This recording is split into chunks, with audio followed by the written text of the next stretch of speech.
ధర్మశాస్త్ర కాలంలో మోషే కాలంలో దేవుని కృప పనిచేయలేదా అంటే ఆ రోజు కూడా దేవుని కృప ఉంది. ఆ రోజు కూడా ఆయన కనికరపూర్ణుడే, ఆ రోజు కూడా కృపామయుడే ఆయన.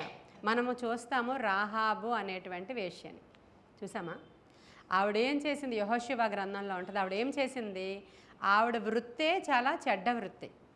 ఆవిడ అలాంటి వృత్తిలో ఉన్నప్పుడు ఇప్పుడు వేగుల వారు ఎవరైతే వెళ్ళారో కానాను వేగు చూడడానికి వారిని లోపల పెట్టి దాచింది. ఆవిడ దాచినప్పుడు ఆవిడకి ఏం చేయాలి, జనరల్గా అయితే అమ్మ మీకు మాకు ఏం పొత్తుండదు, మీరు అన్యులు, మీరు మాతో కలవజాలరు, కాబట్టి జాగ్రత్త, నువ్వు దూరంగా ఉండు, ఇదిగో నువ్వు మాకు చేసిన సహాయానికి ఈ వెండి తీసుకొని వెళ్ళిపో, మళ్ళీ మాతో మాట్లాడుకు అనాలి. యాక్చువల్గా అయితే అలా కాదయ్యా, మీరు వచ్చినప్పుడు మమ్మల్ని జ్ఞాపకం చేసుకుంటే సరేలే, జ్ఞాపకం చేసుకుంటాం, కానీ మాతో పాటు మీరు ఫాలో అయ్యి మా రక్షణ క్రిందకి రావడానికి వీల్లేదు, మీరు వేరే విధంగా వెళ్ళిపోండి అనాలి.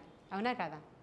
అలా అనలేదు, ఇలా అనలేదు. ఏం చేశారు, ఆమెను కృప అక్కడ ఆవరించింది. హల్లెలూయా. ఇలాగ పాత నిబంధనలో కూడా కృపకి పాత్రులైన వాళ్ళు మనకి కనబడతారు.